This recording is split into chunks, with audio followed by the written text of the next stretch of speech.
Hello friends, last class में हम लोगों ने रिफंड देखा था और रिफंड में हम लोगों ने सेक्शन 38 के सबसेक्शन 1 टू सबसेक्शन 11 कंप्लीट कर लिए थे और मैंने कहा था आज हम लोग सेक्शन 39, 40, 41 देखेंगे और इस चीज़ की भी कोशिश करेंगे कि हम लोग आज रिफंड रूल्स को स्टार्ट कर पाएं।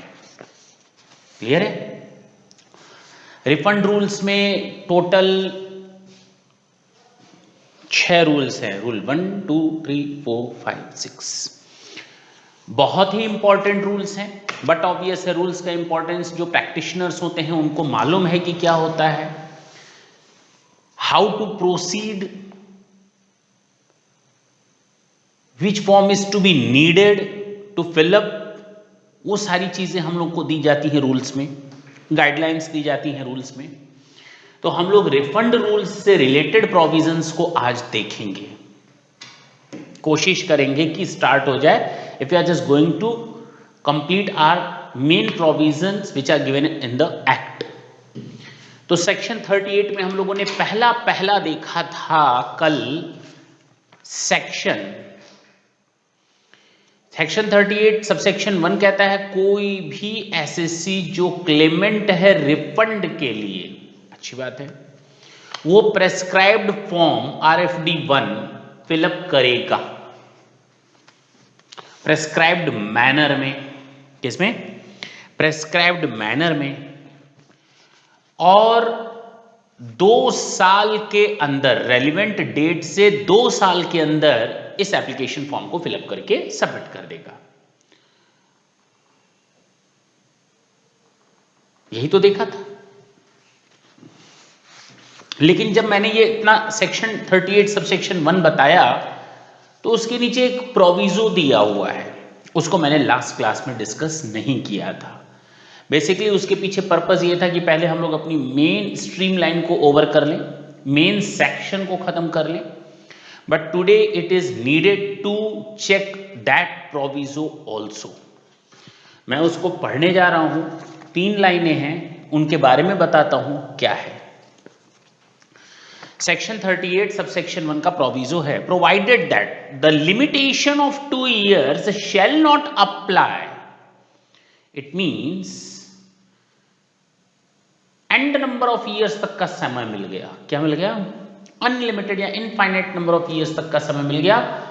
The time limit of 2 years shall not apply where such tax or interest or the amount referred above has been paid under protest। ठीक है ना? अगर आपने कोई टैक्स और इंटरेस्ट वगैरह अंडर प्रोटेस्ट पे कर दिया है, आपसे कहा गया आप टैक्स पे कर दो, इंटरेस्ट पे कर दो, बाकी अपील करते रहना, तो आपने अंडर प्रोटेस्ट तो टैक्स का अमाउंट और इंटरेस्ट का अमाउंट पे कर दिया, लेकिन इसका मतलब ये नहीं कि जो whatever the amount has been paid by me that is full and final, still I am not satisfied, I am just going to deposit और paying that amount of interest and tax only by following the provisions, only for the purpose of following the provisions which are given under the particular act, only for the purpose of complying that I paid that. Now at the time of finalization of the order, if that order will be in my favor, then I'll demand that money back. That's why this 2-year time period shall not apply in those cases where the tax or interest amount has been paid under protest. Is it clear? जी। आगे बढ़ सकते हैं। Section 38 subsection 2, applicability of ITC, refund of ITC. मैंने कहा था कि ITC की credit नहीं मिलेगी, केवल 2 केसेस में मिलेगी। एक्सपोर्ट के केसेस में, किस केस में? एक्सपोर्ट के केस में मिलेगी, और दूसरा मैंने आपको बताया था जहां पर output tax is lower than the input tax rate, तो वहां पर आपको आईटीसी की क्रेडिट मिल जाएगी। इस पर भी आज हम लोग आगे देखेंगे। और एक्सपोर्ट में कहा गया था कि एक्सपोर्ट पर तब हमें आईटीसी की क्रेडिट नहीं मिलेगी if export is subject to the rate of duty, ये भी हम लोगों ने देख लिया था। सेक्शन 38 सबसेक्शन 3, डॉक्यूमेंट्री एविडेंस आपको लगाना पड़ेगा, लेकिन अगर आपका रिफंड 5 लाख से कम तक का है तो आपको डॉक्यूमेंट्री एविडेंस देने की जरूरत नहीं है, only the declaration is sufficient. जी हाँ sir, such documentary evidence as may be specify. Okay, अब ये देख लें, ये मैंने पॉइंट नंबर कहाँ गया जी, establish that a refund is due to the applicant. पहला डॉक्यूमेंट्री एविडेंस आपको लगाना पड़ेगा, दूसरा डिक्लेरेशन देना पड़ेगा। लेकिन अगर आपका रिफंड 5 लाख से कम तक का है तो वहां पर डॉक्यूमेंट्री एविडेंस देने की जरूरत नहीं है। तो अब आपके दिमाग में ये ख्याल आ रहा होगा, what does it means, which type of documents are to be known as a documentary evidence. Sir वो भी तो बता दीजिए। ये आज मैं आपसे रूल नंबर 1 में डिस्कस करूंगा, और रूल नंबर 1 में जब मैं डिस्कस करूंगा तो आप देख लें पेज नंबर 6 या 7 में जब रूल्स हैं, उसके फर्स्ट रूल के ही सेकंड सब रूल में, रूल 1 के सब रूल 2 में देखें तो सिचुएशन और डॉक्यूमेंट्री एविडेंस मैंने बनाया हुआ है, और ये समरी मैंने बनाई हुई है। जब आप रूल्स को देखेंगे तो बहुत ही ज़्यादा टिपिकल महसूस होगा, लेकिन अगर आप ये समरी देखेंगे तो यू विल फील ईजी। क्यों? क्योंकि मैंने इसको कहीं और से रिलेट किया हुआ है। कहाँ से रिलेट किया हुआ है वो देखा जाएगा। फिलहाल तो हम लोगों को ये डॉक्यूमेंट्री एविडेंस क्या होते हैं, लास्ट क्लास में हम लोगों ने केवल इतना पढ़ा था कि अगर आप रिफंड क्लेम करते हैं then that refund claim must be with reference to the documentary evidence as well as the declaration must be given by the assessee. What type of declaration they want to get? They just want to get the declaration that the incidence of the tax has not been passed on to the recipient of the supply of goods or services. ये मैंने discuss किया था last class में। Documentary evidence क्या होते हैं वो आज हम लोग देख लेंगे। आगे चलते हैं। सेक्शन 38 सब सेक्शन 4 में हम लोगों ने देखा था order by the proper officer. Proper officer को अगर लगता है कि क्लेमेंट सही बोल रहा है और उसने क्लेम सही तरीके से रखा है और उसने इंसिडेंस को पास ऑन नहीं किया है, तो वो डायरेक्ट एसएससी के अकाउंट में अमाउंट डिपॉजिट कर देगा। अदरवाइज फंड बना हुआ है, कौन सा? कंज्यूमर वेलफेयर फंड, जिसके बारे में आज हम लोग को डिस्कस करनी है सेक्शन 40 एंड सेक्शन 41 में। सेक्शन 38(4) मैंने कहा था अगर एक्सपोर्ट का एसएससी, और मैंने नोटिफाइड कैटेगरी देखी तो बोल्ड लेटर में, और अब याद भी होगा, तो अगर एक्सपोर्टर एसएससी है तो अगर वो अपना रिफंड क्लेम कर रहा है तो 80% रिफंड तो तुरंत दे दिया जाएगा प्रोविजनल बेसिस पर, और 20% आफ्टर ड्यू वेरिफिकेशन दिया जाएगा। Section 38(5) time limit for issuing order 90 days, within 90 days from the date of the receipt of application. बता दिया था 90 दिन के अंदर टाइम बाउंड कर दिया गया है ऑर्डर देने के लिए। ये नहीं कि सालों साल आपका रिफंड क्लेम पड़ा हुआ है, अब ऐसा नहीं होने वाला। With in 90 days your refund claim will be either accepted और रिजेक्टेड। ढंग से सुनेंगे जो मैं वर्ड बोल रहा हूं, एक्सेप्टेड और रिजेक्टेड। तो एक्सेप्टेंस के लिए एक फॉर्म है, रिजेक्शन के लिए एक फॉर्म है, उस फॉर्म को हम लोग देखेंगे। अगर आपको विश्वास ना हो तो मैंने आपको कल ये भी बताया था, पहले पेज में मैंने आपको पूरी समरी दी हुई है। प्रोविजनल रिफंड ऑफर देखें, GST RFD 5, GST RFD 5 refund form number 5 है। रिफंड सैंक्शन होगा या रिजेक्शन ऑर्डर पास होगा, ठीक है ना? तो जैसा असेसिंग ऑफिसर को लगेगा वैसा ऑर्डर वो पास कर देगा 90 दिनों के अंदर। Refund direct to applicant account, direct applicant के अकाउंट में जाएगा। अगर अनयूटिलाइज इनपुट टैक्स क्रेडिट से रिलेटेड है, और अगर एक्सपोर्ट से रिलेटेड है, एक्सपोर्ट ऑफ सर्विसेज से रिलेटेड है, हाँ या ना, अगर कुछ उसने ये incidence of tax has not been passed on का एक डिक्लेरेशन दे रखा है, और कोई भी टैक्स और इंटरेस्ट का ऑलरेडी पेमेंट कर रखा है, तो उसको डायरेक्ट उसी के अकाउंट में वापस कर दिया जाएगा। आगे चलते हैं। सेक्शन 38 सबसेक्शन 7 मैंने छोड़वा दिया था। सबसेक्शन 8 विद होल्ड करने का पावर दिया गया है प्रॉपर ऑफिसर को, हाँ या ना, कि हम आपको पैसा दें और आपका किसी और असेसमेंट ईयर का, किसी ईयर का आपसे पैसा लेना बाकी है, तो वहां पर एडजस्टमेंट पॉसिबल है। ये मैंने बताया था सेक्शन 38 सब सेक्शन 9 में। जी सर, हाँ आगे बढ़ते हैं। सेक्शन 38 सब सेक्शन 9 हो गया। 10 देखते हैं। Where refund is withheld the taxable person shall be entitled to interest. अगर बाद में वो विदहेल्ड वाला अमाउंट रिफंड हो जाता है तो उसको उसका इंटरेस्ट भी मिलेगा, और इसके लिए मैंने कहा था 90 डेज के बाद से। अच्छा चलें आगे आएंगे। आज रिफंड का मतलब मैंने बताया था, रिफंड में क्या क्या शामिल होता है। 3 पॉइंट बताए थे, 2.38(2) के बताए थे आईटीसी वाले, और फिर उसके अलावा भी मैंने 3 पॉइंट अपनी ओर से ऐड किए थे, और इंपॉर्टेंट नोट मैंने आपको डिस्कस करवा दिया था। और आज हम लोग जब डॉक्यूमेंट्री एविडेंस पढ़ेंगे तो वहां पर रिफंड मीन्स फिर से स्टडी करेंगे। फिर से हम लोग एक बार रिफंड मीन्स देखेंगे और उसको कोरिलेट करेंगे डॉक्यूमेंट्री एविडेंस से। क्यों? थोड़ी देर में, थोड़ी देर में। रेलिवेंट डेट हम लोगों ने डिटेल में इसके बारे में बात कर ली थी, पूरी की पूरी सिचुएशंस। और रेलिवेंट डेट क्या होती है, 2 साल कब से काउंट किया जाएगा? केवल आईटीसी के मैटर पर end of the financial year था, बाकी सब डेट, दैट्स व्हाट। सेक्शन 39 आज बात करते हैं।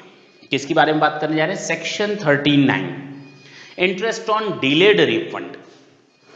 आपको 90 दिनों के अंदर ऑर्डर मिल जाता है एक्सेप्टेंस का या रिजेक्शन का। अगर 90 दिनों के अंदर एप्लीकेशन भरने के अंदर आपको रिफंड नहीं मिलता और होल्ड कर लिया जाता है डिपार्टमेंट के द्वारा, और कभी उसके बाद आपको रिफंड मिल गया, एक्सेप्ट हो गया, तो जितना भी 90 दिनों के बाद डिले हुआ है ना, जितना भी 90 डेज के बाद डिले हुआ है, वो सारा का सारा अमाउंट आपको मिलेगा जरूर, लेकिन इंटरेस्ट के साथ। इंटरेस्ट रेट कितना होगा वो आपको अभी नहीं मालूम, ना मुझे मालूम है, वो अभी रेट फाइनल नहीं हुआ है। जैसा कि जीएसटी काउंसिल सेंट्रल और स्टेट गवर्नमेंट की कंसल्टेशन के साथ फाइनल करेगी। ठीक है, चलें।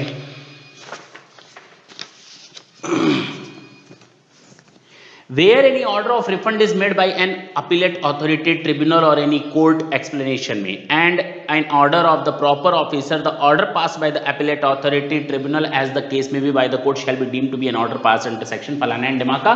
मैं कानूनी दांव पेच में नहीं फंस रहा हूं, मैं सीधे सीधे आपको एक तरीका बताता हूं, आपको ज्यादा समझ में आएगा। मैंने एप्लीकेशन फॉर्म भरा है, RFD1 रिफंड फॉर्म 1 है, जीएसटी RFD 1, ये मैंने भरा है 16 अगस्त 2017 को। तो हमारा रिफंड हुआ है एक्चुअल में ऑन 10 दिसंबर 2017 को। तो मुझे जो interest for the period of, कितने समय का मुझे इंटरेस्ट मिलेगा, फलाना परसेंटेज इंटरेस्ट मिलेगा, इस अमाउंट ऑफ रिफंड पर मिलेगा, कितने दिनों के लिए मिलेगा, वो जरा देख लेते हैं। 16th August 2017 to 15th September 2017, this is the expiry of 1 month. और 90 डेज की अगर बात करें तो अगस्त में मेरे होते 31 दिन, तो 15 दिन के बाद 16 दिन इधर और 90 डेज काउंट करने हैं। 90 डेज में हमारे 16 दिन तो अगस्त ले गया, बचे मेरे 74 डेज। सितंबर ले जाएगा 30 दिन, तो मेरे बचे 44 डेज। हाँ या ना? अक्टूबर ले जाएगा मेरे 31 दिन, तो मेरे बचे 13 दिन। नवंबर 13 2017 तक अगर मुझे मेरा पैसा मिल गया होता रिफंड का, तो मुझे इंटरेस्ट नहीं मिलता, 90 डेज हो गया। लेकिन अब हुआ क्या, मुझे पैसा मिला है 10 दिसंबर को, तो ना 13 नवंबर के बाद से 17 दिन नवंबर का और दिसंबर के 10 दिन, 27 दिन का मुझे इंटरेस्ट मिलेगा। हाँ या ना? यहां तक तो बात समझ में आ गई। लेकिन अगर कोर्ट केस, ट्रिब्यूनल या अथॉरिटी का कोई बाद में ऑर्डर पास होता है और मुझे रिफंड मिला है 10 दिसंबर 2018 को, कब मिला है? 10 दिसंबर 2018 को। तो ये 1 साल का इंटरेस्ट है। अब आपको 365 दिनों का इंटरेस्ट और मिलेगा, यानी टोटल आपको मिलेगा 392 डेज का। Instead of receiving the interest 365 days, we will get the interest of, instead of getting the interest of 27 days, now we will get the interest of 392 days. चाहे भले ही ऑर्डर बाद में हुआ हो, चाहे वो कोर्ट केस के कारण हुआ हो, चाहे किसी भी वजह से हुआ हो, और इसी एक्सप्लेनेशन का मतलब वही है। तो बात समझ में आ गई होगी कि इंटरेस्ट ऑन डिलेड रिफंड का कैलकुलेशन कहाँ से और कैसे करते हैं। आगे चलते हैं। Important note, the most important note, जब आप प्रैक्टिकल लाइफ में इस पर काम करेंगे तो शायद प्रॉब्लम फेस करेंगे, लेकिन अभी भी ये बात समझ लेते हैं कि हमें 38 सबसेक्शन 2 यानी इनपुट टैक्स क्रेडिट के अनयूटिलाइज्ड अमाउंट के रिफंड पर कभी कोई इंटरेस्ट नहीं मिलेगा। क्योंकि जब हम लोगों ने interest on delayed refund section की बात की, पेज नंबर 5 पर ही देख लें, सेक्शन 39 में, तो यहां पर लिखा है sub section 1 of 38, that section 38 का सब सेक्शन 1 पर अप्लाई होता है, 38(2) पर ये अप्लाई नहीं होता।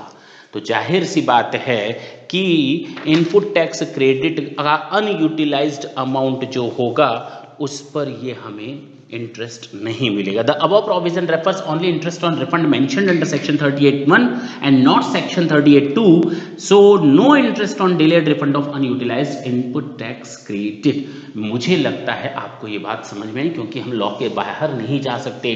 अगर उसने केवल 38(1) दिया है, you have to stick with section 38(1) and do not try to go beyond section 38(1). is it clear जी? सेक्शन 40 मैंने आपको बता दिया, अगर किसी टैक्स का इंसिडेंस पास ऑन नहीं हुआ है और I am the actual bearer of the tax, then I will get the refund directly in my account. I am the SSC, I am the taxable person. But if I fails to prove, then that excess amount will not be given back to me. Now that particular amount of refund will be directly transferred to consumer welfare fund, and the benefit of the consumer welfare fund is that that particular fund will be utilized for the purpose of strengthen to the consumers knowledge as well as awareness. Is it clear जी? तो हम लोग consumer की knowledge और उसकी awareness को मजबूत लाने के लिए उस फंड का यूज करेंगे, क्योंकि पैसा तो कंज्यूमर का ही था। अब डायरेक्ट हम तो उसको रिकवर कर चुके हैं, तो हमें दोहरा बेनिफिट नहीं मिलेगा। इस बारे में हम लोग अनजस्ट एनरिचमेंट देखेंगे, फिलहाल बाद में वो आएगा पॉइंट।